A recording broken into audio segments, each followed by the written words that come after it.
Hey everyone, Sophia here. Welcome to Revenge Shift, where the best stories come to life. Hit subscribe for your daily dose. The voice recording was an accident. My husband's phone had been sitting on the kitchen counter while he showered, and a notification lit up the screen. I wouldn't normally look. 7 years of marriage had taught me to respect privacy, but the preview showed a voice memo titled, "Future Plans," with a timestamp from that afternoon. Something in my gut twisted. I picked up the phone. No password. He'd removed it 6 months ago after I'd asked him why he suddenly needed one. "I trust you," he'd said with that charming smile that had first made me fall in love with him. "No secrets between us." I pressed play. My husband's voice came through first. "Are you sure about this? It feels risky." Then her voice. I recognized it immediately. Sophia Chen, his colleague from the accounting department. They'd worked together for 3 years. I'd met her at company events. She'd complimented my dress at the holiday party last December. "It's not risky if we're smart about it," Sophia said. "Once you're out of the picture, we can finally be together." She's too trusting to see any of this coming. She thinks we're just work friends. And the timeline? That was my husband, Marcus. His voice had that excited edge he used to get when talking about new opportunities. 6 months maximum. File for divorce, cite irreconcilable differences, split assets quickly. She won't fight it. She's not the type. Then we wait a respectful period and go public. By then, I'll have my promotion locked in. What about the money? The account is set up. We've been careful. Small transfers, nothing traceable. By the time she realizes anything's wrong, it'll be too late to contest. Her name is on half the documents anyway. She signs whatever you put in front of her. Marcus laughed. Not his real laugh, the one I heard when he was genuinely happy, but that calculating laugh he used at work when closing a deal. "You're brilliant, you know that?" "I know, that's why you're leaving her for me." The recording ended. I stood in my kitchen, holding my husband's phone, while water ran in the bathroom upstairs. The pasta I'd been making for dinner was boiling over on the stove. I turned off the burner with movements that felt automatic, mechanical.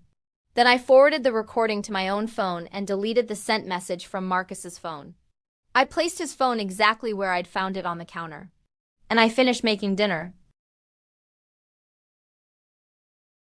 Marcus came downstairs 20 minutes later, his hair still damp, wearing the casual clothes he favored on weekday evenings. He smiled when he saw the table set with pasta, salad, and wine. "Smells amazing," he said, kissing my cheek. His lips were warm. His cologne was new, something expensive I didn't recognize. "Thank you," I said quietly, sitting down across from him. We ate in silence for a few minutes. Marcus scrolled through his phone between bites, occasionally showing me memes or news articles like everything was normal. Like he hadn't just been recorded planning my systematic dismissal from his life. "How was your day?" he asked eventually. "Fine, yours?" "Long. Lots of meetings. Sophia and I are working on this new account structure that's taking forever to finalize." I took a sip of wine. "Sophia seems nice." "She is. Really smart. Makes work actually interesting." I cut into my pasta with careful precision. "That's good. It's important to enjoy who you work with." Marcus nodded, already looking back at his phone. We finished dinner with minimal conversation, which had become our pattern over the past year. He'd started working late more often. He'd started being less interested in my day, my students, my life. I'd noticed the distance growing but had attributed it to work stress. Now I knew better. After dinner, Marcus went to his home office to catch up on emails. I cleaned the kitchen, loaded the dishwasher, and then sat on the couch with my phone. I listened to the recording 3 more times. "Once you're out of the picture, we can finally be together. She's too trusting to see any of this coming. Her name is on half the documents anyway. She signs whatever you put in front her." That last part made my hands shake. What documents? What had I signed? Marcus handled all our finances. He was the accountant, after all. I trusted him completely. I'd signed tax returns, refinancing papers, investment documents, all without questioning, because why would I question my husband? I opened my laptop and started searching for lawyers. The next morning, I called in sick to work. I taught 3rd grade at an elementary school 15 minutes from our house. A job Marcus had once called adorable in a tone that made it clear he thought it was beneath him. I made $38,000 a year. Marcus made 6 times that. Or so I'd thought. At 9 a.m., I was sitting in the office of Patricia Nguyen, a family law attorney whose reviews emphasized her thoroughness and discretion. "Tell me everything," Patricia said after I'd played her the recording.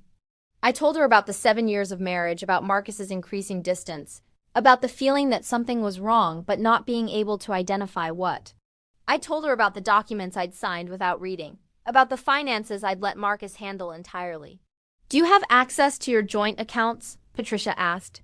"Yes, online banking." "Good. I want you to go home and print out every statement from the past 3 years. Every bank account, every credit card, every investment account, everything. Can you do that without him knowing?" "He works until 7 most nights." "I'll have time." "Do it today, then bring everything here tomorrow. I'm going to need a forensic accountant to look at this." But that recording suggests financial misconduct beyond just an affair. What kind of misconduct? Patricia's expression was serious. The part about small transfers and your name being on documents you sign without reading? That suggests he may be using your identity for financial purposes you haven't consented to. Possibly tax fraud, possibly hidden assets, possibly debt he's putting in your name. We won't know until we look. I felt cold. He wouldn't do that, would he? Mrs. Martinez. He recorded himself planning to systematically remove you from his life while stealing marital assets? Yes, he would do that. I spent that afternoon printing financial documents. 7 years of bank statements, 3 credit cards, 2 investment accounts. Our mortgage papers, tax returns, everything I could find in Marcus's meticulously organized file system. The deeper I dug, the more confused I became. There were accounts I didn't recognize. Credit cards with my name on them that I'd never used. Investment accounts with significant balances that I'd never been told about. Transfers between accounts that made no sense. And then I found the life insurance policy. $2 million, with me as the insured and Marcus as the sole beneficiary. The policy was 18 months old. I'd never signed paperwork for it. Never agreed to it, never even knew it existed. I printed that too. By the time Marcus came home at 7:30, I had everything organized in a folder hidden in my car trunk. I'd made dinner again, chicken and rice, and had set the table like nothing was wrong. "Good day," Marcus asked, loosening his tie. "Fine. Yours?" "Exhausting. Sophia and I are finalizing this account structure tomorrow. Should be a big win for the department." I nodded and served dinner. We ate in our usual silence. Marcus checked his phone constantly. At one point, he smiled at something on the screen, a private smile, intimate, and then quickly put the phone face down on the table. "Everything all right?" I asked. "Fine, just work stuff." After dinner, he disappeared into his office again. I sat on the couch and researched forensic accountants. The next day, I met with Patricia and the forensic accountant she'd recommended, a woman named Helen Rodriguez, who'd worked with the FBI before going into private practice. Helen reviewed my documents for 2 hours while I sat in Patricia's conference room drinking bad coffee and trying not to panic. Finally, Helen looked up. "This is substantial. What did you find?" Patricia asked. "Multiple instances of identity fraud, tax evasion, and asset concealment. He's opened at least 4 credit cards in her name without her knowledge. He's created investment accounts using her information. He's been transferring money from their joint accounts into accounts only he can access, small amounts. Under 10,000, time to avoid triggering bank reporting requirements." "How much money are we talking about?" I asked quietly. "From what I can see here, he has moved approximately $230,000 out of your joint accounts over the past 18 months. Money that should be marital property.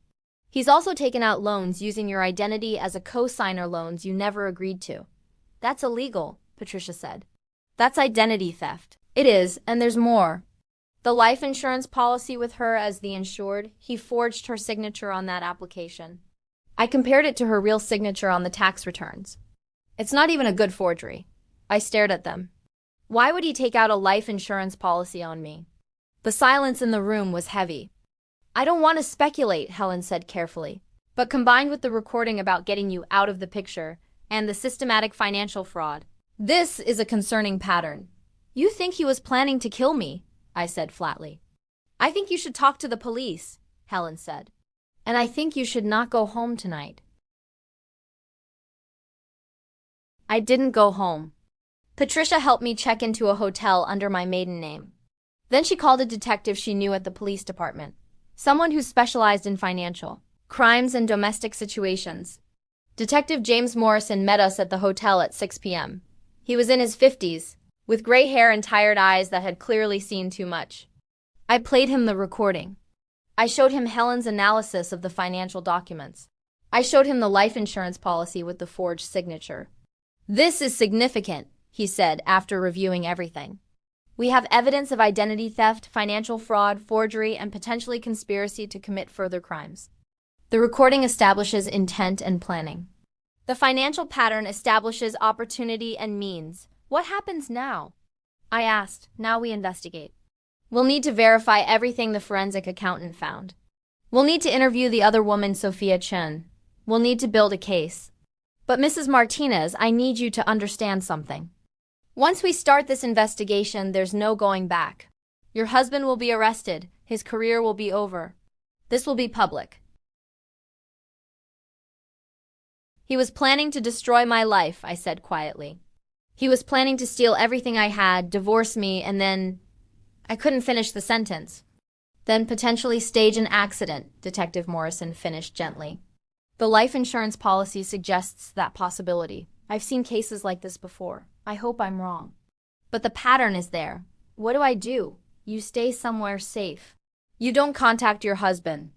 You let us handle the investigation. And you prepare for everything in your life to change." The investigation took 3 weeks. During that time, I lived in the hotel. I took a leave of absence from work, citing family emergency. I didn't answer Marcus's increasingly frantic calls and texts. "Where are you? Emma, this isn't funny. Come home. People are asking questions at work. What am I supposed to tell them? I'm worried about you. Please just let me know you're okay." I didn't respond to any of them. Patricia filed for divorce on my behalf, citing fraud and emotional distress. The papers were served to Marcus at his office on a Tuesday afternoon the same day. Detective Morrison arrived to interview Sophia Chen. I heard about it later from Patricia, who heard it from the detective. Sophia had been called into a conference room by HR. Detective Morrison was there with 2 other officers. He'd identified himself and asked her about her relationship with Marcus Martinez. "We're colleagues," she'd said immediately. "That's all. We have evidence that suggests otherwise." He'd played the recording. Sophia's face had gone white. "I'd like to speak to a lawyer," she'd said. "That's your right. But I should tell you that we're also investigating financial crimes at this company. Crimes that involve both you and Mr. Martinez. If you cooperate now, that will be noted. If you don't, you'll be treated as a co-conspirator." Sophia had started talking. She told them everything. The affair had started 2 years ago. The plan to divorce me had been her idea. She wanted Marcus to herself and didn't want to wait. The financial fraud had been Marcus's idea. He wanted to hide assets before the divorce so I couldn't claim them. He said his wife was stupid, Sophia had told the detective. He said she signed anything he put in front of her without reading it. He said she'd never noticed the money disappearing because she didn't pay attention to finances. "What? About the life insurance policy?" Detective Morrison had asked. Sophia had hesitated. "I didn't know about that until a month ago. When Marcus told me, I told him it was going too far. That we should just do the divorce and move on. But he said..." She'd stopped. "What did he say?" "He said divorce was expensive and complicated. An accident would be cleaner. And the life insurance payout would set us up for life." Detective Morrison had placed her under arrest immediately. Marcus was arrested that evening at our home. He was charged with identity theft, financial fraud, forgery, and conspiracy to commit murder. His bail was set at $500,000. He couldn't make it. The story broke in the local news the next day. Local accountant arrested for plot to murder wife. The details were sensational: the recording, the forged insurance policy, the systematic theft of marital assets. Marcus's employer, a mid-sized accounting firm with a solid reputation, issued a statement immediately. Both Marcus and Sophia had been terminated for cause. The company was cooperating fully with the investigation. I watched the news coverage from my hotel room, feeling numb.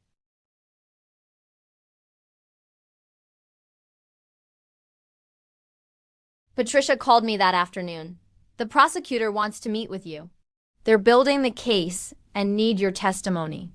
Are you ready for that? Yes, I said. I'm ready. The trial took 8 months to start.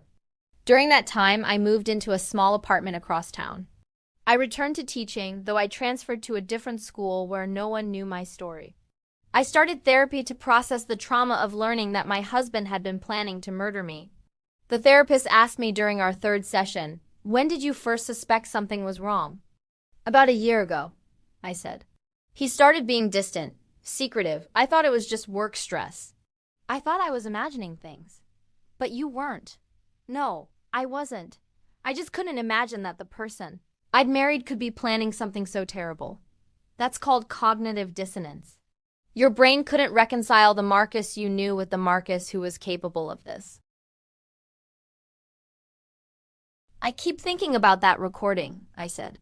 "The way they talked about me, like I was just an obstacle. Something to be removed. That must be incredibly painful." "It is. But you know what's worse? The fact that I almost didn't find the recording."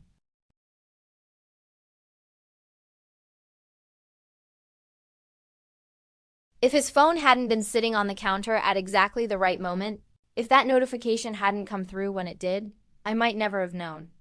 I might have just disappeared one day. An accident. And everyone would have believed it. The therapist was quiet for a moment. "But you did find it. And you're still here. That matters." The trial was 3 weeks long.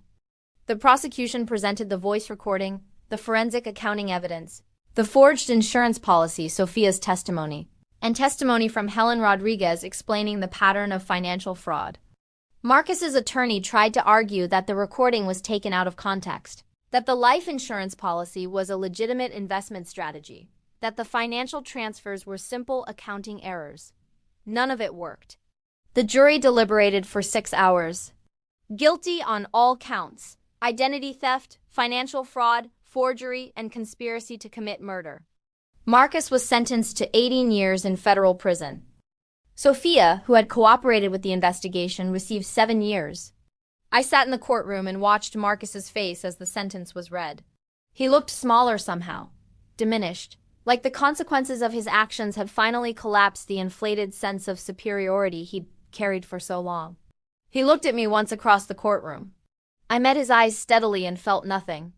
No anger, no sadness. Just a profound sense of relief that I'd escaped. The financial settlement took another 6 months to resolve. Because Marcus had systematically stolen marital assets and committed fraud using my identity, the court awarded me not just half of our legitimate marital property, but also compensation for the stolen funds, punitive damages, and restitution for the emotional distress. The total came to just over $900,000, plus the house, plus my car, plus Marcus's entire pension and retirement accounts. Helen Rodriguez, the forensic accountant, helped me set everything up properly. Investment accounts in my name only. A trust. A financial plan that would let me live comfortably while continuing to teach. "You were smart to document everything," Helen told me when we finalized the accounts. "Without those financial records, we couldn't have proven half of what he did." "I printed them the day after I found the recording," I said.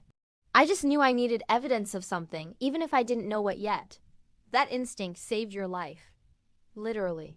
2 years after Marcus's arrest, I was sitting in my small apartment grading spelling tests when my phone rang. Unknown number. I almost didn't answer, but something made me pick up. "Is this Emma Martinez?" a woman's voice asked. "It's Emma Reyes now. I went back to my maiden name. Who's calling?" "My name is Jennifer Kowalski. I'm a reporter with the Tribune. I'm writing a piece about women who've survived domestic financial abuse and near-miss homicide situations. Your case was one of the most extreme I've researched. Would you be willing to talk about your experience?" I thought about that for a long moment. Why? Because most women in situations like yours don't survive to tell their story. You not only survived, you gathered evidence, protected yourself legally, and helped put away 2 people who were planning to commit murder. That's remarkable. And I think other women could learn from how you handled it. What would you want to know? Everything. How you knew something was wrong. What made you start documenting? How you stayed calm enough to plan your escape? What you wish you'd known earlier? I looked at the spelling tests on my coffee table, at the small apartment I'd made into a home, at the life I'd rebuilt from nothing after everything had almost been taken from me. All right, I said. I'll talk to you. But I want you to include something specific. What's that? I want you to tell women that their instincts are valid. If something feels wrong, it probably is wrong. Don't ignore that feeling. Don't talk yourself out of it. Don't make excuses for behavior that makes you uncomfortable. Trust yourself enough to ask questions and demand answers. That's a powerful message, Jennifer said. It's the truth. I almost didn't trust my instincts. I almost convinced myself I was imagining things. If I'd waited even a few more weeks before finding that recording, I stopped. You'd be dead, Jennifer finished quietly. Yes, I'd be dead, and everyone would have believed it was an accident. And Marcus would have collected $2 million and married Sophia, and no one would have ever known. But they do know now. Because of you. Because I found a recording by accident and was smart enough to document everything before he knew I suspected anything. That's not bravery. That's just survival. Sometimes survival takes more courage than we realize, Jennifer said. The article came out 3 months later.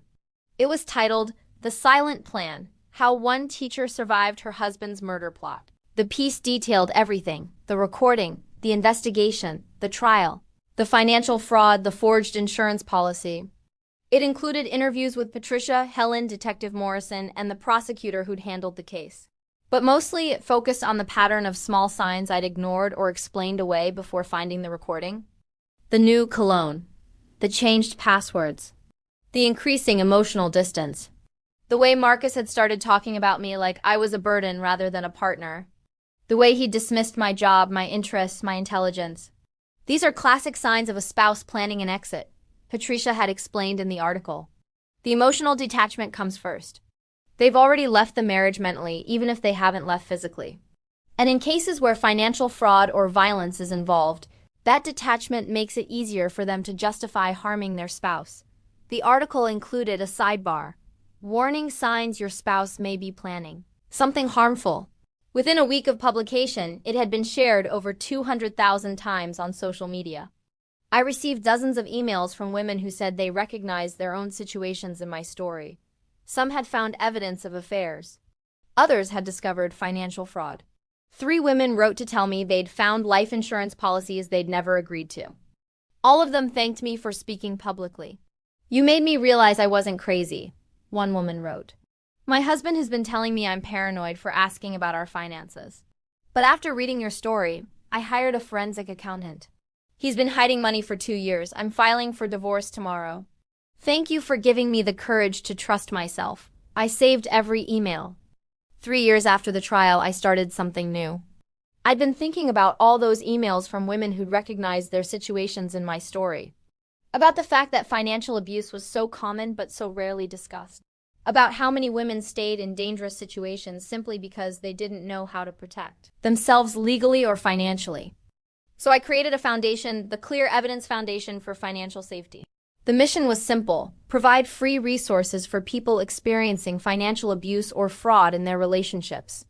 We partnered with forensic accountants who volunteered their time. We created guides on how to document financial fraud, what warning signs to look for, and how to protect yourself legally. We also partnered with law enforcement to create training materials for officers responding to domestic situations with financial components. Most officers are trained to look for physical abuse. Detective Morrison told me when he agreed to help with the training program. But financial abuse can be just as deadly. In your case, the financial fraud was how your husband planned to fund his life after murdering you.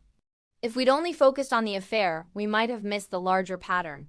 The foundation grew faster than I'd anticipated. Within 6 months, we'd helped 42 people document financial fraud in their relationships. Within a year, that number had grown to over 200. The most rewarding cases were the ones where we caught the fraud early before any physical harm happened, before the victim's life was completely destroyed. Like Sarah, who contacted us after her husband started being secretive about their retirement accounts. Our volunteer forensic accountant found that he'd been draining their savings for 3 years and had taken out a life insurance policy on Sarah without her knowledge. She filed for divorce with evidence in hand. He was arrested for fraud. She walked away with full custody of their children and enough money to rebuild. "You saved my life," Sarah told me when we met in person. "If I hadn't read your story, if I hadn't contacted your foundation, if I hadn't documented everything, I don't know what would have happened." "You saved your own life," I corrected gently. "You trusted your instincts. You asked for help. You did the work, but you showed me it was possible." 5 years after the trial, I received a letter in the mail. The return address was the federal prison where Marcus was serving his sentence. My hands shook as I opened it. "Emma, I know you probably don't want to hear from me. I know I have no right to ask you for anything. But I'm writing because my attorney says I need to take responsibility for my actions if I want any chance at parole when I'm eligible in 9 years. So here's the truth. I plan to murder you. I was going to make it look like an accident. I was going to take the insurance money and start over with Sophia. I rationalized it by telling myself you'd be better off dead than knowing the truth about the affair. That's insane. I know that now. I don't expect forgiveness. I don't deserve it. But I want you to know that you didn't do anything wrong. You didn't fail as a wife. You didn't deserve what I planned. I was broken in ways I didn't understand, and I almost destroyed you because of it. I'm glad you found that recording. I'm glad you're alive. I'm glad I'm in prison because that's where I belong. I'll spend the rest of my life knowing that I was capable of planning to murder someone I promised to love. That knowledge is its own prison." Marcus, I read the letter 3 times. Then I called Patricia. "He wrote to you?" she asked. "Yes, he's saying all the right things, taking responsibility, expressing remorse. I think his attorney told him exactly what to write." "Probably. Do you believe any of it?" I thought about that. Did I believe Marcus was genuinely remorseful? Or was he just performing remorse because he wanted a shot at parole? "I don't know," I said finally. "And I don't think it matters. Whether he's genuinely sorry or just strategically sorry doesn't change what he did. It doesn't change what I went through. Are you going to respond?" "No, I'm going to file this letter with my attorney as evidence of his continued contact. And then I'm going to forget about it and continue living my life. That's probably the healthiest approach." After we hung up, I looked at the letter one more time. Then I put it in a folder with all the other legal documents from the case and put the folder back in my filing cabinet. Marcus had taken up 7 years of my life when we were married. He'd taken up 2 more years during the investigation and trial. I wasn't going to give him another moment of my emotional energy.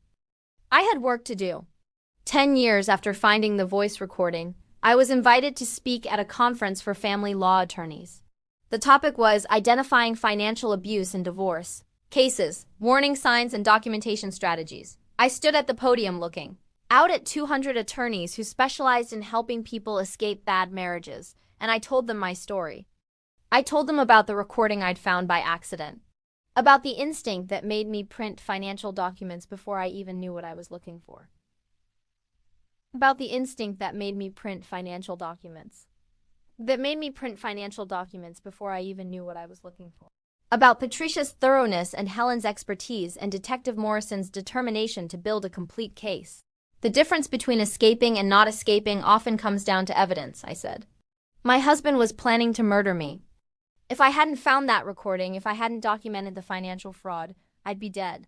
It's that simple." The room was silent.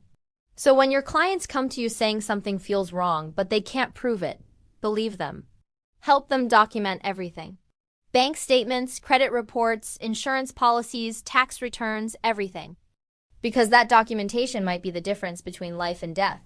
After the speech, at least 20 attorneys approached me with questions. They wanted to know how to encourage clients to document without making them paranoid. How to identify financial abuse patterns. How to work with forensic accountants effectively. I answered every question. I shared Helen's contact information and the resources the foundation had developed. I told them about the warning signs I'd missed before finding the recording. One attorney, a young woman probably in her early 30s, waited until everyone else had left. "Can I tell you something?" she asked quietly. "Of course. Your story saved my sister's life. She was in a situation similar to yours. Her husband was distant, secretive, handling all the finances. She read the Tribune article about your case and recognized the pattern. She hired a forensic accountant and found evidence that he'd taken out a life insurance policy on her without her knowledge. She filed for divorce with evidence in hand. He was arrested for fraud. "I'm so glad she got out," I said. "She wouldn't have if not for you. If you hadn't spoken publicly about what happened, if you hadn't described the warning signs." She thought she was imagining things until she read your story. She trusted her instincts. That's what saved her. You validated those instincts. That's what gave her the courage to act. The attorney paused. "Thank you. From my whole family. Thank you for being brave enough to share your story." After she left, I sat in the empty conference room for a long time, thinking about the chain of consequences that had followed from one accidental discovery. I'd found a voice recording. I'd documented everything. I'd escaped alive. I'd spoken publicly. And because of that, dozens, maybe hundreds of other people had found the courage to trust their instincts and protect themselves. One moment of accidentally picking up a phone had led to all of this. 15 years after the trial, Marcus became eligible for parole. I was notified by the Victim Services Coordinator and invited to submit a statement about whether I supported his release. I was also invited to attend the parole hearing if I wanted to speak directly to the board. I thought about it for a long time. Patricia advised me to attend. "Your presence reminds the board what he did. It reminds them that this wasn't a victimless crime." My therapist asked me what I wanted. "Do you need to see him? Do you need to speak directly to the board? Or would submitting a written statement be enough?" I thought about the woman I'd been 15 years ago, the one who'd finished her dinner quietly while her husband watched, who'd printed financial documents without knowing what she was looking for, who'd trusted a lawyer and an accountant and a detective to help her escape alive. That woman would have been terrified to face Marcus again, but I wasn't that woman anymore. "I'll attend," I told Patricia. "I'll speak." The hearing was in a small room at the federal prison.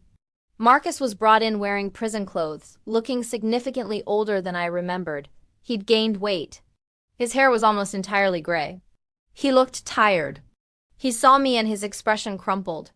Not in a manipulative way, just in genuine recognition of what he'd done and who he'd done it to.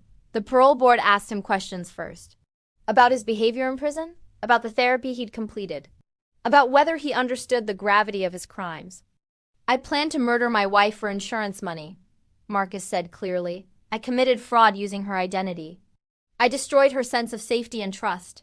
I did all of that because I was selfish, greedy, and cruel. I don't deserve parole. But I am asking for it anyway because I want a chance to spend whatever years I have left trying to be better." Then they asked me if I wanted to speak. I stood up. My hands were steady. 15 years ago, Marcus planned to kill me. He recorded himself discussing it with his affair partner. He forged documents using my identity. He took out a life insurance policy on me without my knowledge or consent. He was going to stage an accident and collect $2 million. I looked at Marcus. He was staring at his hands. I survived because I found a recording by accident. Because I trusted my instincts. Because I had help from people who believed me. But so many women don't survive. So many women ignore their instincts or lack access to resources or don't have evidence to protect themselves. I turned back to the parole board. I don't support Marcus's release. Not because I'm vindictive, but because his crimes were calculated, systematic, and nearly fatal. He didn't make a mistake in anger. He didn't act impulsively. He planned for months to murder me for money. That level of premeditation and callousness shouldn't be rewarded with early release. "Do you believe he poses a danger to you or others if released?" One board member asked. "I believe people who are capable of planning murder once are capable of it again. Maybe he's changed, maybe he's genuinely remorseful. But I'm not willing to risk another woman's life on that possibility." The board deliberated for 30 minutes. Parole denied. Marcus would be eligible to apply again in 5 years. He'd serve at least 20 years total before any possibility of release. As I left the prison, Patricia walked beside me. "How do you feel?" "Relieved," I said. "And grateful that I get to walk out of here while he stays behind bars." 20 years after finding the voice recording, I retired from teaching. I was 52 years old and had spent the past 2 decades helping third graders learn to read while simultaneously running a foundation that had helped over 8,000 people escape financial abuse. The foundation had grown beyond anything I'd imagined. We had partnerships with law enforcement agencies across the country. We provided training for attorneys, therapists, and financial professionals. We'd successfully advocated for stronger laws around financial fraud in marriages. We'd also funded research into the intersection of financial abuse and intimate partner violence. The data was clear. Financial control was one of the strongest predictors of eventual physical violence. Catching financial abuse early could literally save lives. On my last day of teaching, my third-grade class threw me a surprise party. They'd made cards with drawings of books and hearts and messages like, "Thank you for teaching me to read." One student had written, "Miss Reyes, you taught me that being smart is more important than being strong." I kept that card on my desk. That evening, the foundation hosted a retirement celebration. Patricia was there, now in her 70s but still practicing law. Helen Rodriguez, who'd become the foundation's primary forensic accounting consultant. Detective Morrison, retired but volunteering with our law enforcement training program. And dozens of people who'd used the foundation's resources to escape bad situations. They shared stories about how the documentation guides had helped them prove fraud, how the legal referral network had connected them with attorneys who believed them, how the support groups had helped them realize they weren't alone. "You built something that matters," Patricia told me during the celebration. "You took the worst experience of your life and turned it into something that helps people." "I just shared my story," I said. "Everyone else did the real work. You did both. You survived, and then you made sure other people could survive too." That's remarkable. 25 years after the trial, I received one final notification. Marcus had died in prison. Heart attack. He was 68 years old and had served 23 years of his sentence. Sophia had been released after serving her full 7-year sentence. She'd moved to another state and, according to the brief research I did, was working as a bookkeeper under her maiden name. I read the notification about Marcus's death and felt nothing in particular. Not satisfaction that he died in prison. Not sadness that a life had been wasted. Just a distant acknowledgement that the man who'd planned to murder me was gone and could never hurt anyone again. I called my therapist, a different one now, younger, someone who specialized in long-term trauma processing. "How do I feel about this?" I asked. "I don't know how I should feel." "How do you feel?" "Relieved, I think. And grateful that I got to live a full life while he didn't. Is that wrong?" "No, it's human. He tried to take everything from you. The fact that you survived and built a meaningful life while he spent decades in prison, that's justice. You're allowed to find relief in that." I keep thinking about that night I found the recording. How different my life could have been if I'd ignored it, if I'd made excuses for it, if I'd convinced myself I was overreacting. But you didn't. You trusted yourself. That's worth honoring. After we hung up, I sat in my small apartment, larger now, but still deliberately modest, and thought about the path that had led from that dinner where I'd said nothing to this moment 25 years later. I'd survived. I'd helped thousands of others survive. I'd turned the worst betrayal of my life into a foundation that protected people. And Marcus had died in prison, having lost everything that mattered to him. His freedom, his career, his reputation, his relationships. Not because I'd been vindictive. Because I'd been smart enough to document everything and trust people who knew how to help. On the 30th anniversary of finding the recording, I was invited to give a keynote speech at a national conference on intimate partner violence. I was 57 years old. The Clear Evidence Foundation was now a national organization with chapters in 40 states. We'd helped over 15,000 people escape financial abuse. We'd trained thousands of professionals to recognize warning signs. We'd successfully advocated for laws in 12 states that made financial fraud in marriages a specific criminal offense. I stood at the podium looking out at 1,000 advocates, attorneys, law enforcement officers, and survivors. 30 years ago, I accidentally found a voice recording on my husband's phone. I began, it was my husband and his affair partner discussing their plan to get me out of the picture so they could be together. I later discovered that out of the picture meant murdering me for life insurance money. The room was completely silent. I said nothing when I found that recording. I just finished my dinner quietly while my husband watched. And then I spent the next 3 weeks documenting everything I could find. Financial records, insurance policies, tax returns. I hired a forensic accountant and a divorce attorney. I went to the police. I built a case. 3 weeks after that silent dinner, my husband and his affair partner were both arrested. He was charged with conspiracy to commit murder, identity theft, financial fraud, and forgery. She was charged as an accomplice. They were both fired from their jobs. They were both convicted. I paused and looked across the sea of faces. Here's what I want you to understand. I survived because I trusted my instincts. Because I documented everything. Because I asked for help from people who knew how to protect me. But I almost didn't do any of those things. I almost convinced myself I was overreacting. I almost decided the recording was meaningless. I almost stayed. The difference between life and death came down to one choice. The choice to trust that uncomfortable feeling in my gut that said something was terribly wrong. The speech continued for another 20 minutes. I talked about warning signs, documentation strategies, resources for survivors. I talked about the importance of believing victims, even when they don't have perfect evidence yet. I talked about the critical role that financial abuse plays in intimate partner violence. Financial control is how abusers trap their victims, I said. It's how they make escape impossible. It's how they fund their violence and hide their crimes. If we want to stop intimate partner violence, we have to start by identifying and stopping financial abuse. After the speech, the standing ovation lasted 3 full minutes. Now, at 62 years old, I live in a small house I bought with money from my teaching pension and careful investments. I volunteer with the foundation I created, though I'm no longer running day-to-day operations. I garden. I read. I spend time with friends. I never remarried. Some people ask if I'm lonely. I tell them I'm content, which is different from lonely. I built a life that reflects my values. I helped thousands of people escape situations that could have killed them. I turned trauma into purpose. That's enough. Sometimes I think about that voice recording. About the accident of timing that made me pick up Marcus's phone at exactly the right moment. About how easily I could have missed it. But I didn't miss it. I found it. I documented everything. I stayed calm enough to plan my escape. I trusted people who knew how to help. I survived. And then I spent 30 years making sure other people could survive too.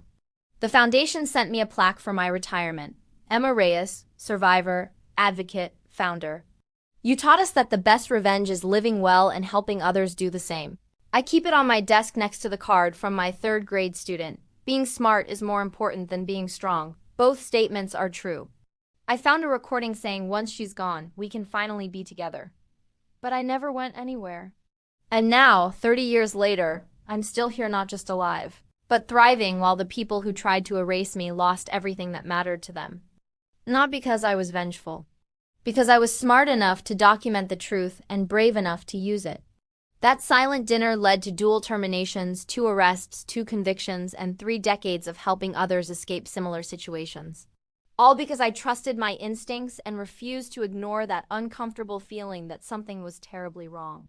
Sometimes the quietest moments lead to the most powerful consequences. I finished my dinner quietly while my husband watched. And that silence changed everything.